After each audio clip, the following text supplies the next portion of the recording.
ग्राम सभा का निर्णय सुप्रीम कोर्ट, हाई कोर्ट या सरकार नकार नहीं सकती। इतनी पावरफुल ग्राम सभा है।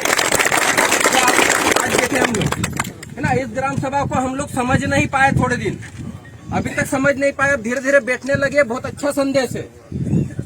आज आप वर्तमान स्थिति को देख रहे हैं कि इस देश से आदिवासियों को मिटाया जा रहा है, खत्म किया जा रहा है। आज सिर्फ ये हमारे रीति रिवाज को जिंदा रखना, साथ ही साथ आदिवासी को जिंदा रखने की बात करने के लिए आज हम लोग यहाँ इकट्ठे हुए हैं, आप लोग सब इकट्ठे हुए हैं।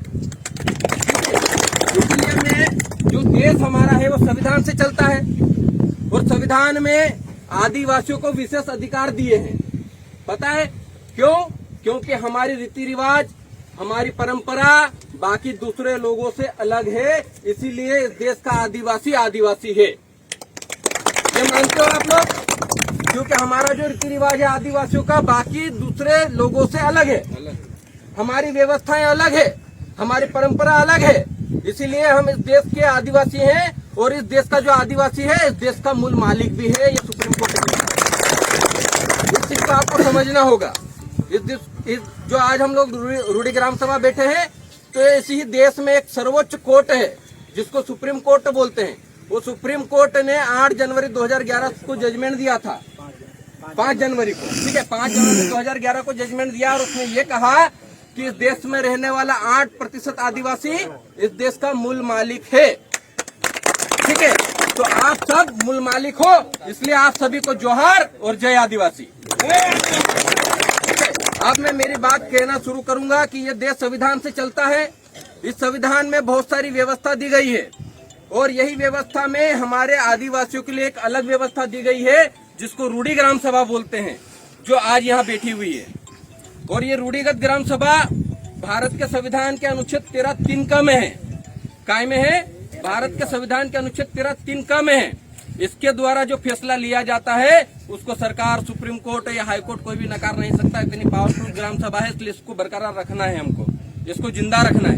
आज युवा पीढ़ी भूल चुकी थी कि रूढ़ी ग्राम सभा भी कुछ होती है, लेकिन आप सब पटेल, डाहला, गांव सरपंच, प्रतिनिधि सब उपस्थित होकर इसको जिंदा किया, ये बहुत अच्छी बात है। इसलिए मैं आप सभी को इसीलिए दौड़ के आया कि आज मेरा समाज, इस देश का मूल मालिक एक जगह पे इकट्ठा होकर बहुत अच्छा निर्णय लेने जा रहा है। दूसरी बात, जो बाकी की चीजें तो हो गई कि शादी में क्या करना है ना, दाढ़े में क्या करना है, सब हो गया। अब आगे बात आती है हमारी जमीन बचाने की, क्योंकि आदिवासी तभी जिंदा बचेगा जब जमीन बचेगी। और आपकी जमीन फैक्ट्री के नाम पे, बांध के नाम पे या रोड के बनाने के नाम पे आपकी जमीन आपसे छीनी जा रही है। धीरे धीरे करके सब जगह लोग घुस रहे हैं, क्योंकि इस देश में अगर किसी के पास जमीन बची हो तो वो आदिवासी है। उसके बाद किसी के पास जमीन नहीं है, वो खरीद के लेता है। हमारी पुश्तैनी जमीन है, हमारे पुरखों की जमीन है, जिसमें भाई भाई के भी हिस्से हुए, तब भी हमारे पास जमीन का टुकड़ा है, आज भी है। उस जमीन को बचाने की बात भी होनी चाहिए, क्योंकि जमीन बचेगी तो हम वहां रहेंगे।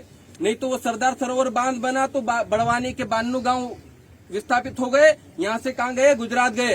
एक का घर वहाँ, एक का घर वहाँ, तो वो सब अपने रीति रिवाज भी भूल गए, न परंपरा भी भूल गए। तो ऐसा नहीं होना चाहिए, क्योंकि हमारा गांव, हमारी जहाँ गांव रहेगा वहाँ हम भाई भाई, हमारे परिवार के लोग रहेंगे, हमारे रिश्तेदार रहेंगे, वहाँ पे हमारी रीति रिवाज और परंपरा जिंदा रहेगी।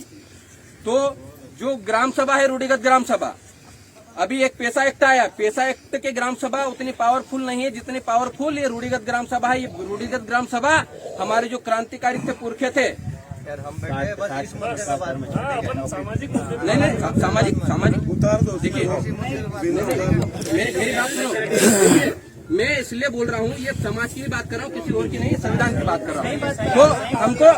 तो हमको रूढ़िगत ग्राम सभा को समझना पड़ेगा कि पैसा एक्ट की ग्राम सभा में अलग थोड़ा सा रूल है, लेकिन रूढ़िगत ग्राम सभा जो हमारे पुरखे थे वो ब्रिटिशों से लड़के ये रूढ़िगत ग्राम सभा बना के गए थे, जो संविधान में है। और इस संविधान की बदौलत आज हम लोग बैठे हैं यहाँ पे।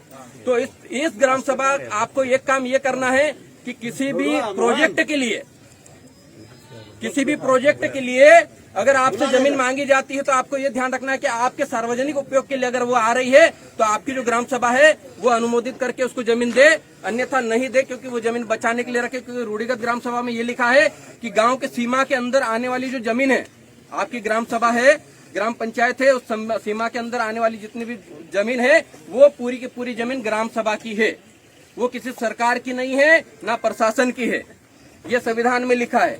तो वो जो आपकी जमीन है, आपकी मर्जी के बगैर अगर कोई छीनता है तो उसको ना लेने दें, क्योंकि वो आपकी वंशानुगत भूमि है। वो इसलिए रखी गई है क्योंकि किसी के पास अगर जमीन कम है और उसके बच्चे ज्यादा हो गए और धीरे धीरे करके उसके हिस्से होने लगे और आपकी जमीन खत्म हो गई, तो ग्राम सभा उसको अपना जीवन यापन करने के लिए, अपनी खेती बाड़ी करने के लिए उस ग्राम सभा की भूमि में से कुछ हिस्सा उसको जीवन यापन करने के लिए देते हैं। इसलिए वो जमीन हमारी ग्राम सभा की है। इसलिए वो जमीन को हमको समझना पड़ेगा कि जिस जमीन पे हम लोग जिंदा है वो जमीन है किसकी, ये संविधान बोलता है ना। मैं किसी चीज दूसरी चीज की बात नहीं कर रहा हूँ, मैं सिर्फ आदिवासियों को बचाने की बात कर रहा हूँ और ये आदिवासी की बात है, इसको समझना पड़ेगा। माननीय तहसीलदार महोदय साहब भी यहाँ बैठे हैं, इनका भू राजस्व संहिता 1959 चलता है, उसके तहत धारा 57 में सर, धारा 57 में एक चीज लिखी हुई है कि इस प्रदेश और प्रदेश में जितने भी भूमि है, जो भूस्वामी है, उसके अतिरिक्त जो भूमि वो सरकार की होगी, ऐसा लिखा हुआ है। लेकिन उसके नीचे एक और नोट लिखा हुआ है, परंतु अगर इस भू राजस्व संहिता बनने से पहले कोई कानून अगर यहाँ पे चलता था तो उस कानून को यह संहिता शून्य नहीं करेगी, उसकी जमीन उसी के पास रहेगी, ऐसा धारा 57 भू राजस्व की संहिता में लिखा हुआ है। और जो लिखा है वो रूढ़िगत ग्राम सभा के लिए लिखा है कि रूढ़िगत ग्राम सभा जहाँ पे चलती थी वहाँ पे भू राजस्व संहिता लागू नहीं होगी। ठीक है, दूसरी चीज हो गई जमीन के बाद। अब आते हैं अपन थाने और कोर्ट में जो हमारे लोग जाते हैं। आप लोगों को जितने भी एफआईआर होती है, जितने भी प्रकरण होते हैं क्या साहब, वो सीआरपीसी आईपीसी के तहत होते हैं। और इस देश का संविधान और संविधान के साथ में आईपीसी और सीआरपीसी की जो बुक है तो उसमें स्पष्ट लिखा है कि आदिवासियों पर सीआरपीसी आईपीसी की धारा लागू नहीं होगी जब तक कि वहाँ की ग्राम सभा ये नहीं बोलती कि इसके ऊपर एफआईआर करना। लेकिन ये फर्जी एफआईआर हो रही है, जिसके कारण हमारा समाज गड्ढे में और कर्जे में जाता जा रहा है। आज थाने पे जाओ तो थाने पे पैसे, कोर्ट में जाओ तो वकील के पैसे, हमारा एक तो व्यक्ति अंदर, दूसरा घर परिवार पूरा डिस्टर्ब, उनके लिए पैसे की जुगाड़ करता है तो कर्जे में जाता है। तो वो कर्जा अब खत्म करना, जैसे कि अभी यहाँ पे निर्णय हुआ कि जब भी कोई झगड़ा होगा, कुछ भी होगा, सबसे पहले उस ग्राम सभा को बताना है जो रूढ़िगत ग्राम सभा होगी। और रूढ़िगत ग्राम सभा से अगर निर्णय नहीं होता है तो ऐसे ही और हमारे आसपास के गांव के जो पटेल वार्ता, जो बाकी की ग्राम सभा 4-5 गांवों की ओर बुला के वो सामूहिक निर्णय ले कि इसके ऊपर क्या दंड होना चाहिए, क्या फैसला होना चाहिए। और ये जो फैसला है हमारे क्षेत्र में, हमारे घर पे हो जाना चाहिए, ये बात थाने और कोर्ट तक नहीं जाना चाहिए। तभी हमारा समाज सुधरेगा, तभी हम लोग व्यवस्थित हो पाएंगे। ये हमारे रीति रिवाज है।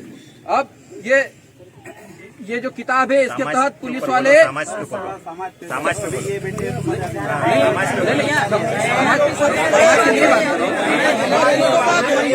समाज की बात है।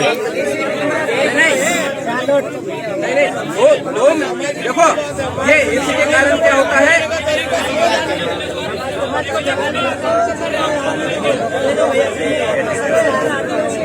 बोलो बोलो। अभी जो निर्णय हुआ उसी की बात कर रहा हूँ। तो रूढ़ी देखो जो रूढ़ी ग्राम सभा है वो सबसे पावरफुल है। इसलिए जो अभी निर्णय हुआ था ना कि हमको थाने पे नहीं जाना है, सबसे पहले हमारी ग्राम सभा निर्णय लेगी। और उसके लिए आप लोगों को एक काम करना है, बस एक वादा करना, सब अपने अपने गाँव में जाना, अपने अपने गांव की 13 के तहत रूढ़ी ग्राम सभा का गठन करना। उसमें एक तो गांव पटेल, गांव वार्तिया, गांव पुजारा, गांव डाहला, गांव कोटवार और 3 ऐसे लोगों को रखना जो संविधान का नॉलेज रखते हो। उसको ग्राम सभा का अध्यक्ष बनाना, एक सचिव बनाना, ताकि आपकी जो समस्या है वो समस्या ये बता पाए। पढ़े लिखे जो साथी हैं उनको एक को उस ग्राम सभा का अध्यक्ष बनाना, ताकि जो गांव की समस्या है उसका निपटारा अपने गांव में ही करें। अपने गांव में जब तक निपटारा शुरू हो जाएगा तब हम लोग बहुत ताकतवर हो जाएंगे। बहुत ताकत है, अभी भी हमारे पास बहुत ताकत है, लेकिन उसको हम लोग समझ नहीं पाए। आज जरा सी बात पे उठ के हम लोग जरा सा कुछ करा नहीं कि थाने पे 100 डायल लगा देते, सब कुछ कर देते। भाई गांव के लोग बैठे हैं और गांव के लोग कोई दूसरे लोग नहीं है, हमारे अपने लोग हैं, अपने काका बाबा लोग हैं, अपने परिवार के लोग हैं। परिवार के बीच में सब कुछ चलता रहता है। एक घर में बर्तन रहते हैं तो बचते हैं, अपन भी मानते, थोड़ी बहुत चीजें होती रहती है, उसका निपटारा गांव में होना चाहिए। अगर गांव के लोगों से नहीं मान रहा तो जैसा कि भैया ने बताया आज निर्णय हुआ, अगर दोनों ग्राम सभाओं से नहीं मान रहा तब हम थाने पे बोल दे कि भैया इसके खिलाफ रिपोर्ट लिखो आप ये अब हमारे से नहीं मान रहा है तो आप इसको अंदर डाल दो, ये चीजें होनी चाहिए। ठीक है, ये व्यवस्थाएं जो है ये हमारे पुरखों की व्यवस्थाएं। हमारे पुरखे कई अनपढ़ नहीं थे, वो हमारे पुरखे इतने समझदार थे कि आदिवासियों के लिए बहुत सारी ऐसी व्यवस्था बना के गए। अभी भी आप देखे होंगे कि आदिवासी समाज में बेटियों को संपत्ति में अधिकार नहीं है। हम लोग हमारी संपत्ति में बेटियों को हिस्सा देते क्या? नहीं देते ना। हम लोग हमारे संबंध जो हमने बनाए हैं संबंधी से, अगर बेटी अगर किसी के यहाँ दी है तो उससे हम लोग लेन देन का जो भी हमारे यहाँ पत्ता है उसको अनाज देने का ये व्यवहार रखते हैं। अगर हमारे पास जमीन है और हम कमा खा रहे तो हम लोग क्या करते हैं, चांदी का कड़ा या तागली या कुछ लेके देते हैं, ये हमारा व्यवहार है। और बाकी दूसरे समाज में संपत्ति में भी अधिकार होता है। तो उनको पता था हमारे पुरखों को कि हमारी अगर बहू बहन बेटी अगर किसी और के यहाँ चले गई तो जो आदिवासी की जमीन है वो जमीन में अगर हिस्सा देने लग गए तो जमीन उस गैर आदिवासी की हो जाएगी। इसलिए हमारे पुरखे इतने समझदार थे कि पहले से व्यवस्था बनाई। ये व्यवस्थाएं हैं। तो जो पुरखे थे वो बहुत दिमागधारी थे, वो पहले से ऐसा व्यवस्था बना के गए, वही व्यवस्था हमारी संविधान में है। इसलिए आदिवासियों पर जो हिंदू विवाह अधिनियम है, ये जितने भी कानून है वो लागू नहीं होते हैं। फिर भी अगर संसद में कोई कानून पारित होता है और ये कहा जाता है कि आदिवासी क्षेत्र की जमीन छीनी जाएगी या ये आदिवासी क्षेत्र से बाहर कर दिए जाएंगे, तो आपकी जो ग्राम सभा है जो आज बैठी है, यही ग्राम सभा अगर निर्णय ले ले और बोल दे कि उस जो संसद में पारित कानून है उसको हम नहीं मानते, तो तत्काल वो कानून इस ग्राम सभा के माध्यम से शून्य हो जाएगा। इतनी बड़ी ताकत है। ये मैं सिर्फ आप लोगों को इसी आज की ग्राम सभा की ताकत बता रहा हूँ। और यही ग्राम सभा आपको गांव-गांव में बनाना है, अपने अपनी ग्राम सभा बनाना है ताकि सभी निर्णय अपने गांव में लो। बस मेरा इतना सा निवेदन है। बाकी मैंने अगर कुछ गलत तो नहीं कहा होगा, क्योंकि मैं भी आप सब समझ रहा हूँ, पढ़ के सब देख रहे हैं कि हमारी व्यवस्था क्या है, उन व्यवस्था को आपको बताया हूँ। बस इससे ज्यादा तो मैं नहीं कहूँगा क्योंकि समय बहुत हो रहा है और बोल भी रहते हो। सर लोग भी बैठे हैं, क्योंकि सर मेरा किसी को आहत करने का उद्देश्य नहीं है, लेकिन जो आदिवासियों की व्यवस्था है उस आदिवासियों की व्यवस्था पे प्रशासन भी सहयोग करते हुए हमारे साथ काम करे, ये हम लोग चाहते हैं। प्रशासन को भी हमारा सहयोग करना चाहिए क्योंकि हम लोगों की व्यवस्थाएं हैं। अगर कानून व्यवस्था ये